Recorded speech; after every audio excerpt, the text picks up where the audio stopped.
everybody. Thanks for joining me. I am very, very happy today to take a little bit of a departure from our usual talks about businesses and events to share with you an important group in person who are doing great things here in San Diego. And I am joined by Nuria Haro-Lopez with Big Sister League of San Diego. And welcome. Thank you so much. Thank you for having me, John. It's really quite a pleasure. Likewise. So first and foremost, we're here to let people know about the organization. So can you give us a little bit of background about the Big Sister League of San Diego and how you found yourself there as the executive director? I need to mention. Yeah. So we have actually quite a pretty rich history. We're coming up on 80 years in San Diego. Back in the 40s during World War II, it was actually illegal for a woman to be out on the streets past 10 p.m. So if you didn't have a place to go, which was often the case for a lot of these women who came to San Diego following their boyfriends, fiancés, husbands, and after they would get deployed for the war, they would have nowhere to go, would get thrown in jail for the night, would have to sleep on these terrible cots. They actually called them waffle women because the next morning they would have these wire markings on their back from sleeping on these just terrible cots in this terrible jail. So our founder, Miss Woods, would go to the jails every night with a group of working professionals. And at first it started as, release these women in my care. I'll put them up at what used to be the Old Palms Hotel. I'll provide them a meal. I'll make sure they're off the streets. You won't have to worry about them. So that's kind of how she started. And eventually they were awarded the first house on Front Street. And that's kind of how Big Sister League really got started, being a home environment. That house got torn down somewhere around the 60s for the expansion of the I-5. And then we were then given the home on Redwood Street, which we still operate out of today. So we're still here on First and Redwood. And we gained our second house on 4th in the 90s. So now we have two homes in the Bakersfield area, and are still trying to keep up Mrs. Wood's vision in housing women who need a place to go. But we have also shifted our focus a little bit to focusing on those who also live with mental illness or coming from domestic violence situations, have certain traumas. So we are now transitional living facility that, they can stay here for just a couple months or even a few years to get back on their feet and get back into complete independent living. That's wonderful. And a lot of history that I was not aware of. You are the executive director, as I mentioned, new to the position this year. Is that right? Yeah, so I started off, I've been with Big Sister League for about a year and a half. I just recently accepted the executive director position. So I've worked my way up. Actually, I started off as a mental health aide, really on the ground floor, working with the ladies one-on-one. We check in with them weekly to make sure that they're being med compliant, meet them where they're at mentally, physically. So that's kind of what our mental health aides do. So I started off there, worked my way up to housing director, and now as executive director. That's incredible. And obviously people are probably finding their way to you a little bit differently than they did at the outset in the 40s or even before. How do people find you if they need help? Yeah, so we're actually, the past year has been a lot of outreach again. We kind of have fallen off in the San Diego community. So the past year I've been doing a lot of footwork and doing presentations to crisis houses, psychiatric hospitals, emergency shelters, places like the San Diego Rescue Mission. That's where we get a lot of our referrals from. So now that more case managers and social workers are starting to either remember us or discover us, we're getting a lot of our referrals from them. And then a lot of people self-refer as well. We accept all self-referrals. So a lot of these women, they'll put in the footwork themselves and they'll do some Googling and see what's available to them in San Diego, and they'll find us and they'll say, hey, I don't have anyone kind of like backing me or helping me fill out the paperwork. Is that okay? And for us, it's fine. It's just 2 forms. And if you get that to us, we can start the intake process. That's terrific. So you said you've got the one house now and you're expanding. Is that right? We already have. So we already have the second house. And then the house on 4th. It is my dream to get a third house, but of course that's down the line. Okay. And you'd mentioned people can self-refer and they're finding you online. So I think that's a good opportunity for us to let everybody know where they can find you online or contacts in addition to the physical locations. Can you share that with us? Yeah, so the website, super easy, bigsisterleaguesd.org. And all of our resident criteria is there. The referral process is there. Our office line is there, and also our email. So if you want to contact us through email as well, if you have some questions to kind of figure out what's what, if you meet criteria, things like that, feel free to shoot us an email or give us a call. Someone's always here to answer. Okay, and I'm sure the stories that of the people that come to you are as many as people that find you. But who often are the people that find their way to you? Who are you appealing to? Yeah, so we really, one of the things I always say that this job has taught me is how easily you can lose your home or your place in a matter of overnight or days, especially when there's mental illness involved. A lot of these women, I think, either they've fallen off their medications, or they're having a psychiatric break for the first time. They get thrown in the hospital for 2 or 3 weeks. They miss their bills, they miss their rent, especially if it's coming around that first time of the month. They're already having a rocky relationship with their landlord. They get out of the hospital, and all of a sudden they're living out of their car because they lost their apartment, or they've been living with a boyfriend or a family member that says, you know what, I can't deal with your mental state anymore. You need to find another place to go.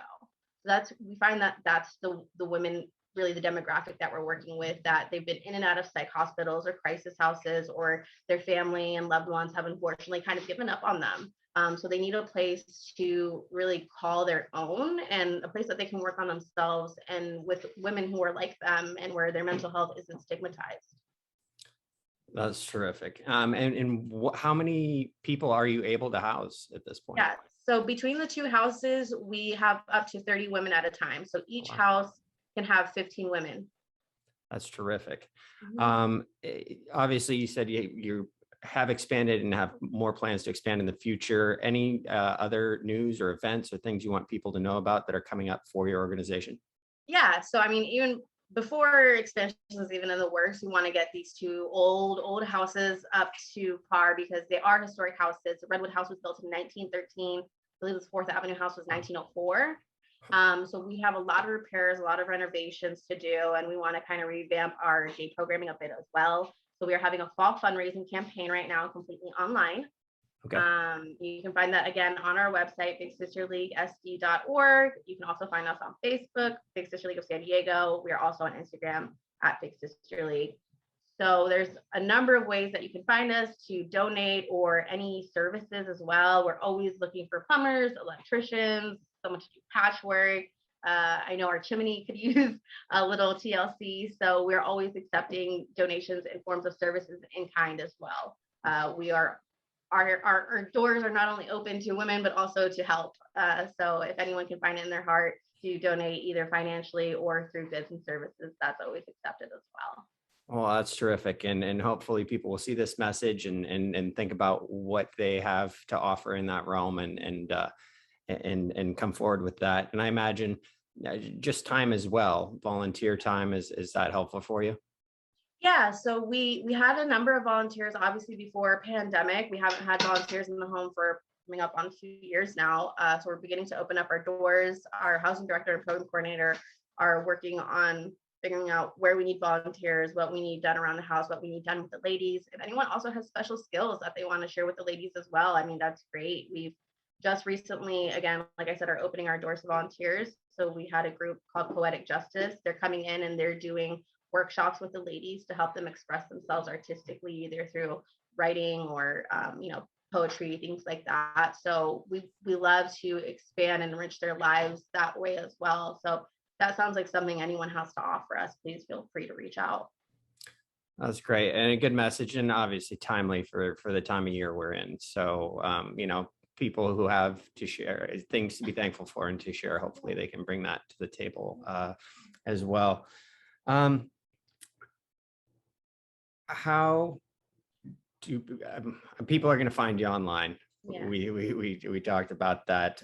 You did mention a pandemic, and I wanted to ask, I'm sure that has been something that has affected your operations over the last year plus. How have you had to adjust? Um, well, one, we've had to make sure that all the ladies don't want to kill each other, because as you can imagine, 15 all together in the home can it, I hear two sides of the coin, where it was really nice that like I wasn't able to isolate, because I would have, and my mental health or my substance use and all this stuff would have, come back up. So hear that side of the coin. But on the other end, the ladies, they had to switch to telehealth, which a lot of them weren't used to. Not being able to see their therapist or their psychiatrist in person really affected their mental health. So even when we try to make the home environment as relaxing and calm as possible, there was this shift in their whole lives, especially surrounding care, that they had to get used to. A lot of them as well. I mean, a lot of our ladies, they work, they go to school. It helps keep them on their feet. Sorry, my pup. Yeah, I've got one back here as well. Yeah.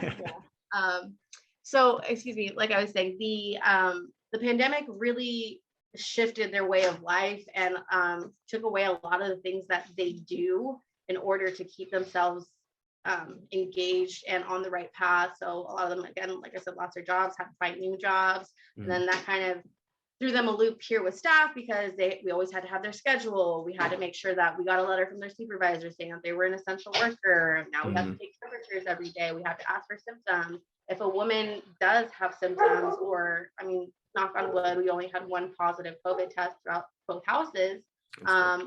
But we had to put them up at a hotel the entire time, something that we didn't budget for, or if they do have to go get tested, they're not allowed back in the house until they get the test results back. And I mean, back when this first started, that could have been weeks at a time. And, if we didn't have the funds to put them up, they had to figure it out, which was wild. So yeah, I could go on and on about all the ways that it's affected the residents, staff. Like, it's just like, it was such a bizarre, obviously, like everyone can, I think, attest to this, but bizarre thing to live through. Yeah, I can imagine. And even just supporting the infrastructure of having all those people doing their appointments via telehealth and whatnot.